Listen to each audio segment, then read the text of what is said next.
We deserve this. Yeah. We deserve it.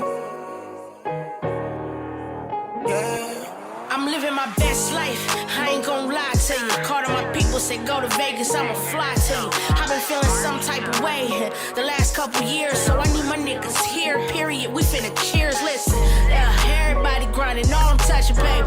Yeah, none of them's a hater, prayer keeps them favored. Balance, they all got their ways, but they don't. They stuck with me for life, and I promise you they know. Hey, what's going on, everybody, man? It's your boy Ja, founder of Voice of the Streets podcast. I want to give a very special shout out to my co-hosts, Diverse and Dakota Sloan. Be sure you guys go check out the Voice of the Streets podcast on social media at Twitter, Clubhouse, Instagram, Apple, Google, and Spotify. Thank you. Stop until I'm finished. You finally have a vacation. What's happening? You are now tuned in with Voice of the Street. Shout out Ja and shout out Dakota Lolo, man. To the right of me, we got none other than the man, the myth, the legend himself. You feel me? Mr. Fab, Bay Area's own. What's up with you, brother? Diverse, how you feeling, baby? Oh, to the good, man. So, shit, I don't even know where to start to keep it solid. You feel me? Like, we been knowing each other, but shit, this is the first real interview type shit. It's crazy. So, I mean, just tell the people a little bit about yourself for those that don't know already. You feel me? A little Mr. Fab, rapper out of Oakland, California. I think even just saying rapper kind of like limits everything that I do, but that's what I would be popularly known for. You know, they know me for. I say rapping. Artist, whatever it is. You know, me. I'm just I do a lot of stuff, man. But at the end of the day, I mean, you know, that's what gave me the platform to be able to do the different things that we do. I'm happy to be doing it. Been doing it for a minute. Almost 2 decades in the game, and just still growing, man, still creating. At the end of the day, I think the best thing that describes me is just being a creator. I dig that, man. I dig that. So what was like that first accolade that you knocked down that meant the most to you, type? First accolade that I knocked down, graduating from high school. Yeah. I think it was something that my mother always wanted me to do. And shit, that mean a lot too. My mother dropped out of high school. Life was more heavier than finishing school for her at that time. Yeah. It's crazy how life works. She actually took me out of the school that I was going to put me into the school that she dropped out of from. Mm-hmm. So when I walked the stage, it was like she was walking the stage. And as soon as I got my diploma, like, she ran out and she grabbed it and was like it was hers. You know, so that was a very big accomplishment, especially some of the hurdles that I had to get over graduating my senior year. Yeah. There were some things that had happened that it didn't look pretty promising that I was going to graduate. Mm-hmm. Got into a little trouble here and there, and you know, we pursued and got through it, man. And so I feel like that was a big accolade of mine, man, to be able to give my mother that high school diploma. That felt like, you know, for the first 18 years she did something right, and everything else has been, you know, dedicated to her. Man, that's lit right there for sure. That was like a trophy. You feel me? That's hella lit, man. So once again, where the fuck do I start at, man? So from Oakland, you feel me, 4-5 to be exact and everything. So what is some of the things that you do as far as just like putting on from where you from, as far as just helping the people? I just stay working, man. Staying creating, staying busy. I made a pact to myself when I was young that if I was ever in position to do something with my influence, it would always involve helping others, whether it be mentoring, whether it be just a guiding light for those that may be in the dark still. So I've utilized my influence and my power to kind of just do that for the years, for 17, 18, like I say, close to 2 decades, man, of just a lot of philanthropic work and heavy in the philanthropy and involving and divulging in the community and trying to better those around me and myself. As Jay-Z once said, you can't help the poor if you're poor. So you have to continue to keep ascending so you can help others elevate. And that's what it's all about with me, just continuing to just keep glowing and being that guiding light that the moths use for direction. Yeah, that's true right there. You feel me? Like, I could attest to that, just seeing from my own experience being around you and everything. You feel me? Knowing some of the people that you helped out.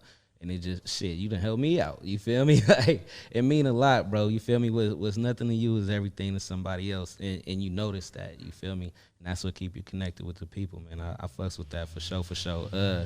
Shit, so let me see, man. Let's just go straight into it, man. This is what's on my mind right now. Hella Ratchet 3 just dropped, bro. That shit slap. How many songs on there? It's like 20 plus? Or I think 21 records. 21? That's like a real deal album. What the hell made you do that? Because you could have split it into two. You feel me? Especially nowadays. Man, I shout out my team, man. My team, they work very hard, from my production team to my in-house, my engineers, Louis Valentino, Karina, Zane. They work extremely hard, man, and on the clock, being in there, we just work. We go to the studio. We knock out 5, 6, 7 records every session, and we just have an abundance of songs that we just have sitting around. So every project that we do, we try to just put out as many songs as we possibly can, man, to just stay working. They continue to push me to keep going, keep creating.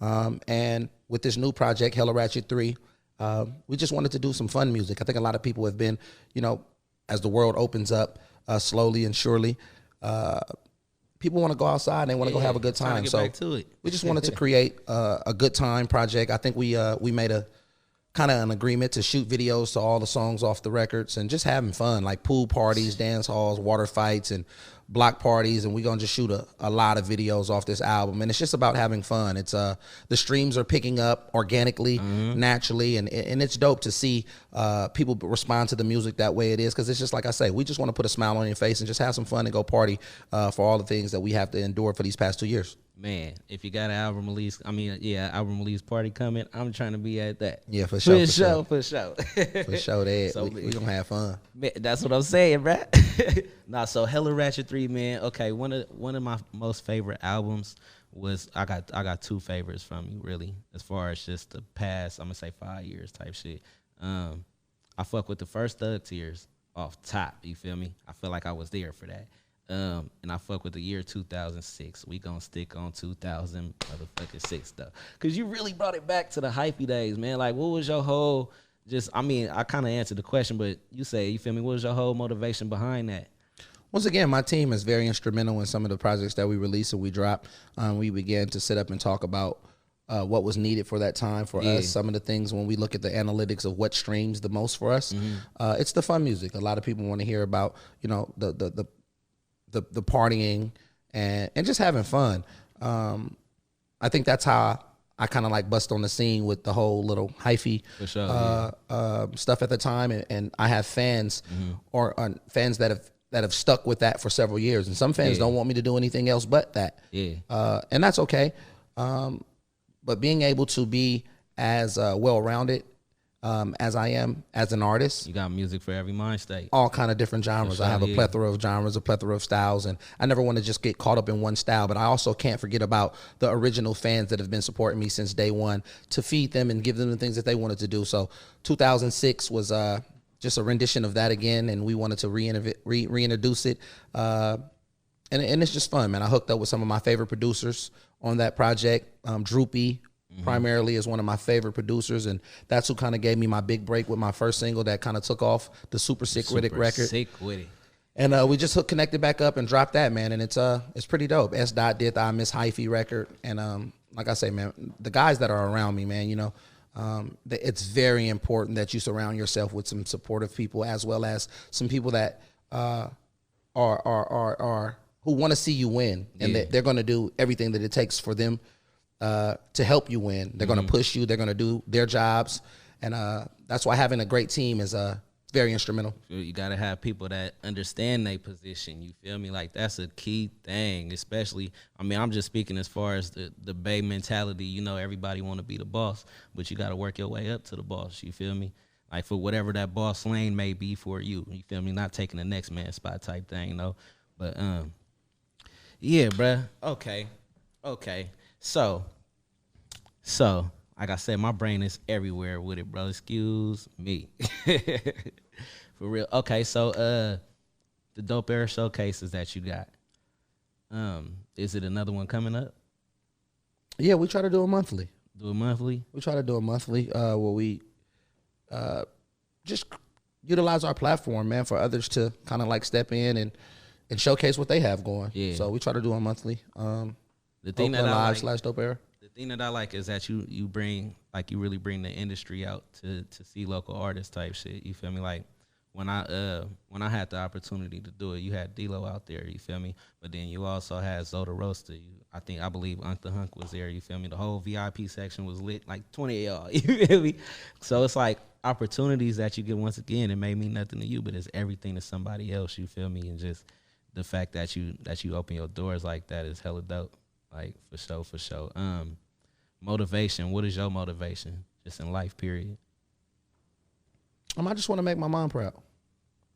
That's big right You there, know, for sure. I felt like she did so much for me to live this lifestyle. Yeah. You know, she groomed me and she prepared me for the position that I would soon ascend to.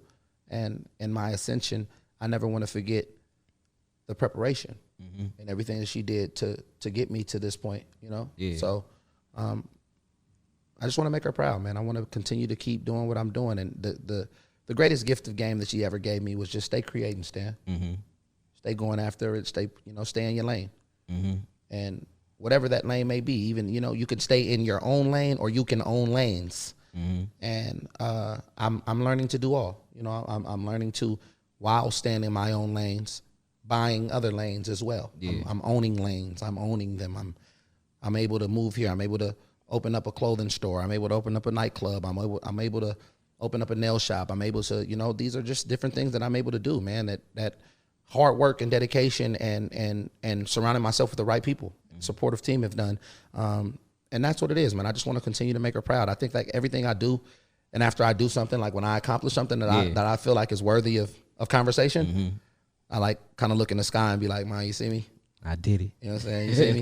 You see me? Like, and that always makes me feel good. It makes because for everything that I do, she's still my guiding voice. For sure.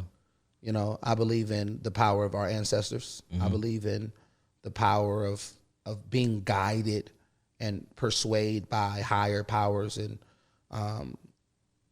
our mothers are our gods.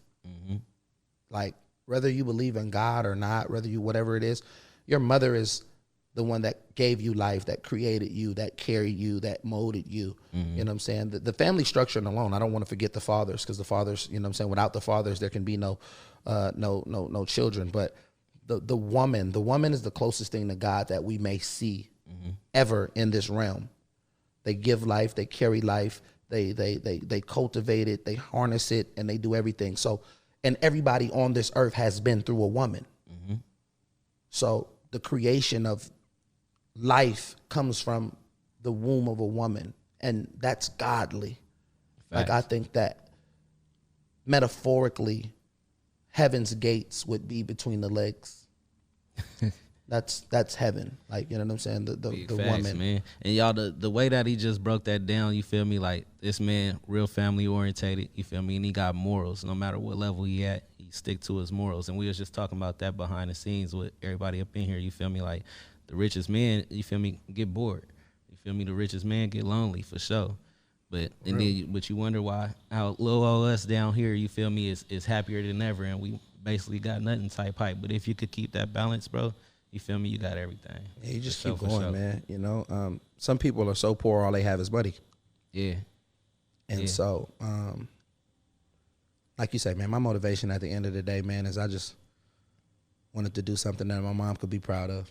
I could relate to that, bro, for sure. Cause like my mom, she the one that got me into rapping. She used to rap her damn self. You feel me? Sure. Like, I'm running around the whole shit, watching her do her thing on stage, and I get 9. You feel me? Now she got me out. I did my first song was with her type hype. You That's feel dope. me? Like, so I could relate on that type of Yes, sir. relationship, man. It's deep. It's hella deep. So any new things that you got coming for the future? Cause you just be dropping like a motherfucker. Ain't no telling what you got. Well, we don't. Well, I just, man, it just happened. Like, we'll sit up. I'll talk to my folks. They'd be like, "Yo, we should drop this project," and I'll be like, "All right, just get it together." And they'll grab the songs. We'll get an art cover, and we'll just put it out. Like, I haven't been doing like. So you be having like your team A&R your shit. You don't sit there like, I mean, it's probably as a collective, of course, you feel me? But it sounds like your team be really, you feel me, putting in that work. Louis be doing it. Like, you know what I'm saying? Like, the team, it would be Louis or it's Karina. Like, it's either them two. Like, you know, But they're very key components in what we drop. Like, you know what I'm saying? Louis might mix this album. Karina might mix that album. It just all depends on what we're doing. But Louis will go through the hard drive and be like, all right, let's do this record. I'm like, all right, come on. Man, Louis, how you put the line up, bro? Oh my God, it's blappers back to back to back to back. For sure, I'm all the way to sack like this. Yeah, no so, skipping. So the next projects are the books. Yeah. So my next book, the second edition of my D.O.P.E book comes out July 19th, I think. And that's coming up. Yeah, so that's gonna be super dope. We're gonna do some book signings, and I'm gonna do some lectures. I have some lectures set up. What's the title of your next book? The E.R.A Way, not the E.R.A Way. Oh, that go crazy. So it's just confirmations and affirmations that I live by. It sound like, I was just finna say, it sound like all the game to keep you going in life. You feel me? Like just how to move calculated, how to move just some motivation stuff. Like I'm not here to try to be somebody's like I don't want to be your instructor. I don't want to be somebody that's like telling you what to do. I'm just suggesting some stuff that worked for me. Like, and if you influenced by the things that I've been doing and how I've been moving, and you be like, damn, I wonder, let me pick his brain. Here, here's my brain to pick. And that's all I'm doing with the books. Yeah, man. In a D.O.P.E book, bro, like it seemed like in a D.O.P.E book, it seemed like damn near every paragraph is like a lesson of what you've been through personally, type shit. You feel me? Right. It's dope, man. Shout out to Dream Hampton. Dream Hampton is a great friend of mine. She actually helped me with the editing of that first book. My homie 75 did the cover.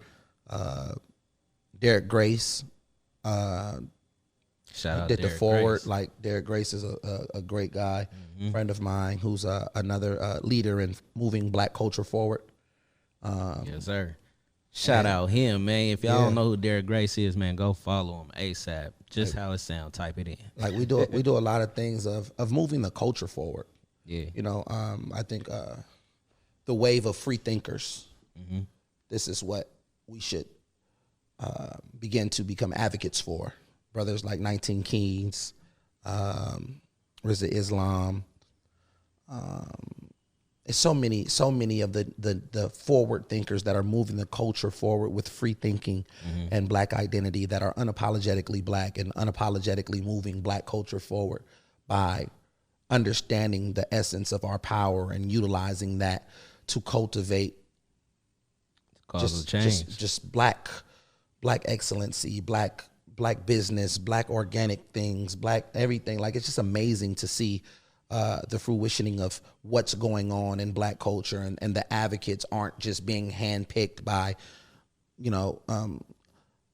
white society that's telling them this is your leader. No, the people are picking us. Yeah, exactly. And the people are picking us, and then people are stepping up. They picking the genuine. They're stepping up to the plate of saying, hold on, I want to lead this. I want to be able to be an advocate of this, and I'm going to do the necessary steps to help enlighten us, the light movers. That's big facts right there, man. And it's hella dope, man. Like I was about to say, you feel me? It's hella dope that the people are starting to pick the genuine. You feel me? Because like, when the term first came out, everybody woke type hype. You feel me? It was a lot of like, you feel me? People acting and the whole shit. But now it's motherfuckers standing up, or it's people that's been standing up. Now they getting the light. I just don't like that. I don't like that term woke, because a large percentage of the air quote woke individuals sleep on their own people. That's where I was trying to get at, right? Like, you know what I'm saying? So it's unfair, because how can you be enlightened and you still throwing shade on people? Yeah. Like, it'll be your own. And it's unfortunate, because if you're so woke, spend time waking everybody up. Don't spend time talking about people that sleep. Don't spend time thinking that because you just recently learned something, you just became a vegan last week, everybody that eats meat like now that is newly the devil. saved person. Everybody's a devil now. You're a demon. You just stopped eating meat last week, cuz. Like, are you trying to convince me or yourself? Yeah. Like, you know what I mean? Like, and to me, that's I remember being young and being under the teachings of some of my RBG brothers, and they were very militant in the way that they were moving as far as their activism, and they had me just hating Whitey, like Whitey did it, kill Whitey, shoot Whitey, murder Whitey, and I was just like, everything was just like, yeah, man, you know, and the white man got us like, he was like, and I wanted to tell everybody that I met, like, yo, yeah, man, it's the white man, brother, it's the white man, you know, and you're able to evolve, you allow your thought process to evolve, and you know what I'm saying, you're like, okay, I see what you said. I get it. Okay, it's a little truth to it. It's some truth. Okay, it's a lot of truth to it. I feel like the white man is just the white man mentality. Yeah, but it's a way of thinking. Yeah, exactly. But you know what I'm saying? Yeah. And we have to learn, because there are a lot of black people with white man mentality. Yeah, exactly. Carter G. Woodson said in a book in like 1939, he said a book about, he said, man, if you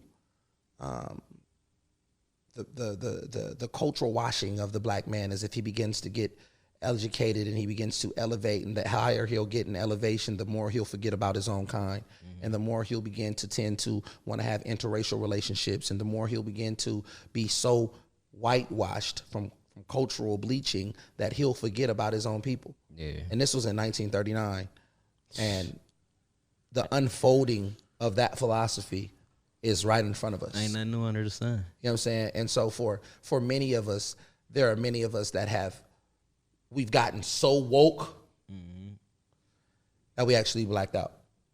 Forgot about your own. For sure. Yeah. That shit crazy, man. We just got hella deep. You feel me? Let's back it up real quick, man. We gonna step up out of that. Hey, so tell me about Gary Archer, man. Like my white partner. Yes, sir. Yes, we go out of all that. Did he bring up my white partner? I'm like, damn, how can about this now? G is my white brother, man. G is my brother, man. No race to it. G is a dude that when I was young, I was 19 years old, 17, 18. G would pull up to my neighborhood in a Accord, man, and he'd pull up, and this was like when the block was cracking, like this before you moved over there. Like, yeah, it was like, Steve would tell you how 45th used to be. It'd be like 20, 30 people out there on the corner. It was sick. Like, it was really like a block. And he'd be the only white dude pulling up. Like, hey, man, where Fab at? Who the fuck is this? And they'd be like, oh, wait. Fab, that white dude outside looking for you, cuz. Nigga, the police or something, cuz? Why that nigga be coming over here like that? Like, nah, man, that's my folks, man. His brother had a record label in the studio, and they allowed me to do my first album, put my first album out, took me around the country, and man, I'll forever be grateful to them dudes, man. Them dudes kind of gave me an opportunity when nobody was willing to give me an opportunity, and helped me out. You know what I mean? Helped me out a lot, man. Helped me out a lot, and me and G began to have a relationship that was like, you know, big brother, little brother. G was the dude that listened to me when you know, when everybody else kind of like had deaf ears. We grew together, we rose together, and still to this day, that's a dude that I talk to almost on a daily basis. Facts. Just on some, you know, some brotherly love, like what's going on, what's popping, how you doing, what's the latest and what's the greatest. So Gary Archer is one of those guys that'll go down in history as a very influential man. Yes, sir. Shit, that's hella crazy. Like, just how the world works. You feel me? Just how the world works. Like, I know Gary Archer myself. You feel me? And everything that you saying is like a stamp on it of what I experienced myself. You feel me? With that being said, he is the man that he is. You feel me? The legendary Gary Archer record breaking man. You feel me? Yes, sir. For sure. So let's hop a little bit more up out of that, man. Talk about Unc the Hunk, man. What's up with the Unc and Fab show, man? When another episode dropping? You got to talk to Louis about that, man. Louis is the director behind that stuff. Louis needs to come hop up in this. Louis is the director behind that, man. He, you know, we go everywhere, and I wish he would get his passport and stop playing. because some of the best footage, man, is when we be out the country. It be going down. It go crazy. Like the stuff that we post is nothing compared to the stuff that we really be doing. And so we just having fun, man. Unc is man, my uncle has been through a lot of stuff in his life, man. You know, he's getting a chance to relive his childhood, and it's amazing because you get a chance to see somebody who's had a history of, you know, drug addictions and jail addictions. I like to say jail addictions because some of us, they get so addicted and so used to going to jail that they forget that it's almost an addiction, and they go in and out. They're addicted to going in and out of jail. Got somebody like that in the family. You know, so he had been in and out of jail for several years and dealing with battles of, you know, his drug addiction battles. And I think on the last thing when he got out of jail, it was just more so we sat down and was like, listen, dude, if you can, you know, dedicate yourself to a cause, I could, you know, I have a position for you to do something, and, you know, you play the position, and we're going to work whatever it is, man. And from our marketing point of view and our strategizing of just how can we create the demand for a Unc in the game. Man, it don't sound like no marketing or strategizing for nothing. Y'all just be so fluent with it. No, it's natural. Yeah, exactly. Y'all It's just natural. be in y'all the whole shit. I mean, I get exactly what you're saying. You feel me? It's natural, but there's always a method to the madness. Yeah, exactly. And the science to it of realizing through social media the things that we can cultivate and curating topics and issues and things like that. And we push it on to people, even with the thought of a show was obsolete. We had no idea to do a show, but then even just coining it the Unc and Fab show, it gave something for people to look forward. And looking forward to it, people are actually tuned in like it's a show on Instagram, and they watch us on a daily. And you know, there are highlights. It's comedy, it's drama, it's a dramedy. A dramedy is like a drama comedy, you know, but it's real. It's all organic. It's all real. We don't like overemphasize anything. We don't amplify nothing. That's not what it is. We just live in our life, and we're giving people a chance to kind of like tune in to what it is that we're doing. A great relationship in black families. I feel like that's like the Bay Area real world, which y'all be doing. It's like, you know, the modern day Sanford and Son, man. And just, you know, that's Fred Sanford. I'm Lamont. Like, you know what I mean? We go around, and my sister is, what's her name? Auntie Knock Knock. Auntie Knock Knock. What's her name? The one on Friday. Are you ready for Jehovah's Return? Damn, what was her name on Sanford? Steve, what was her name on Sanford and Son? Damn, what was her name on Sanford and Son? That's crazy that I don't know her name right now. But anyway, somebody gonna see this and know what we talking about. But it's dope, man. It's dope, man, to watch, you know, our whole family with Intern, which is my mom's sister's son, his role and what he's been doing. So everybody's just like, we're creating creating the family business and showing people this is how we grow. This is how we build. Esther, that's her name. Esther. You know what I'm saying? And so and this is how we build, man, and just building it. It's all a family unit. It's a family unit, man, and to show people in the epicenter of all the things that are surrounding around us, the violence, the pandemic, the after the pandemic, the post feelings that people have going back into the real world. Here it is, we still standing, we still smiling, and we aren't allowing the things that are set out to destroy the good in us. We're not allowing that to destroy it. We taking it on the chin, man. We taking it on the chin and laughing through it all. A lot of people lost businesses during this time, man. A lot of businesses closed. A lot of people lost family members. A lot of people lost, you know, big finances and everything like that, man. And man, God is so good, man. We've been able to plant our seeds, man, and they've been able to grow in the midst of some tough terrains. So I'm just happy and thankful, man, and I'm humble through it all. Man, before we get out of here, I'm trying to see which way I want to go with it. I'm gonna ask you one question, and then can I get some bars from you, please, brother? No. All right. It ain't a freestyle. It's a pay style. I respect. No, not even that. Not even that. It's just, and I'm not shying away from it just in case you might see me on Sway or Breakfast Club rapping. You be like, damn, Fab, you couldn't rap for me. Nah, I'm just like, it's so much more for me to do than that. Yeah. Like, you know what I'm saying? Like, it's just like, if a person asks me about some stuff in the interview and some negative stuff, I'm like, I would never answer a question like that. Yeah. Like, you know what I'm saying?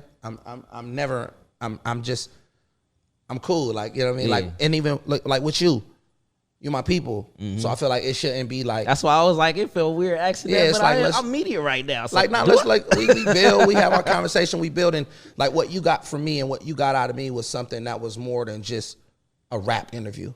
For sure. Like, you know what I'm saying? Like, it's so crazy. Thank you for that. I too. haven't even been doing interviews like that with people. Yeah. Just because we covering our story. Like, like we used to play football in the street, and people, you'll write the play on the, you'll write it on your hand. You be like, look, go out and make it happen. You go do this, and you cover your play. Like, that's what we've been doing lately. Like, we ain't really been allowing people in our huddle.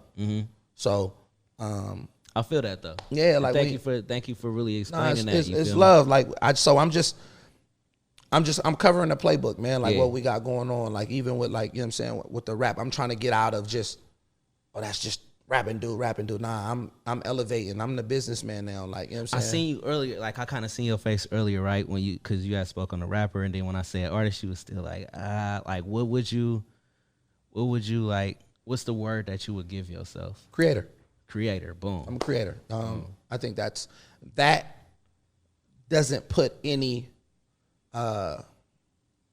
subsidiary terms to it. It don't put you in a box. Doesn't put you in a box. Yeah. I'm a creator, and I'm going to prevail in whatever it is I create, even if I fail. Because what I mean by that is, long as I fail creating, to me, I still won.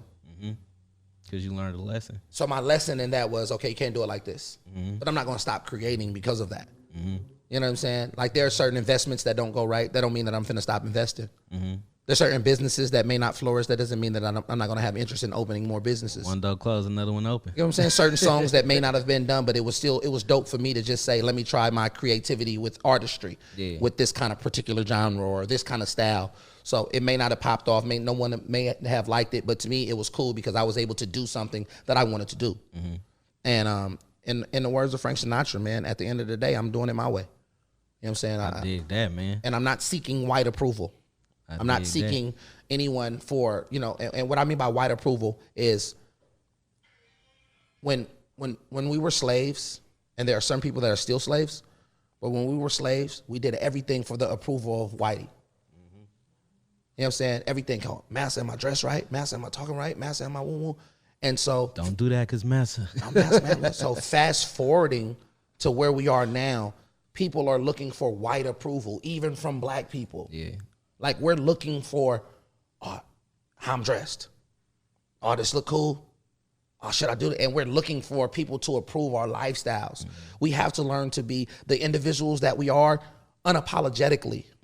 Like, if my daughter wants to wear her hair in an afro, if she wants to wear braids, if she wants to wear cornrows, if she doesn't want to do her makeup, I'm going to allow her to do that because I want her freedom of who she is. This is her vehicle of expression. And I think sometimes we cut off the creativity of our children because we want them to be what we want them to be. We force our children to play sports because we didn't make it in sports. So we want to live our dreams out through our kids. We force certain lifestyles on the people that are around us because we feel like that would be best for them. We have to learn to accept people for who they are and what they are. And in their individualism, allow that freedom of expression to be whatever it is without approval. Listen to the day, kids, be yourself. Like, be yourself. Like, we don't need white approval. We don't need black approval. We don't need approval. This is the generation of the free thinkers. And we're gonna do whatever it is that we want to do. You know what I'm saying? Man, that's hella game right there. Let me I'm gonna just go ahead and still ask this question because I know you got another piece of that puzzle. What's one piece of game that you would give to the youth? Stay creating. Stay creating. It's the greatest thing someone ever told me. I ain't gonna lie, that's the shortest answer that we done ever got on Voice of the Streets. You feel me? He done already broke it down to y'all before I even asked the question. You feel me? So just rewind, play that back. You already know, man. If you listen to everybody's message when they say something, I bet it's always about creating. For sure. Whatever they say, when you marginalize it and in the microcosm of what it is and how they deliver it, it has something to do with continuing to do what it is that you've been doing. Stay creative. Too Short said, don't stop rapping. 40 said, the grind is a terrible thing to waste. Jay-Z said, I'm not a businessman, I'm a businessman. Man, yeah. Like, you know what I'm saying? Like, it's always it's something about creating. Everything that we do in life, somebody created. Why not create something that the world depends on? Facts.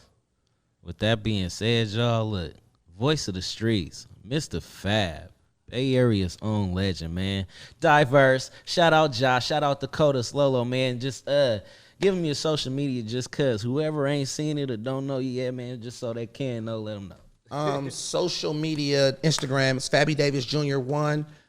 Mr. Fab on Twitter, man. We engage in conversations, man. We appreciate y'all. To the next generation, continue creating. Let's stay working. Let's stay building with no approval. And that's what life is all about, man. It's the E.R.A way, not the other way. Not the other way. You feel me? Thank you. Much respect to you at all times, Fab, for real. All love, baby. That being said, voice of the streets, and we out. What's going on, everybody, man? It's your boy Ja, founder of Voice of the Streets podcast. I want to give a very special shout out to my co-hosts, Diverse and Dakota Sloan. Be sure you guys go check out the Voice of the Streets podcast on social media at Twitter, Clubhouse, Instagram, Apple, Google, and Spotify. Thank you. Stop until I'm finished. Feels good. If I ever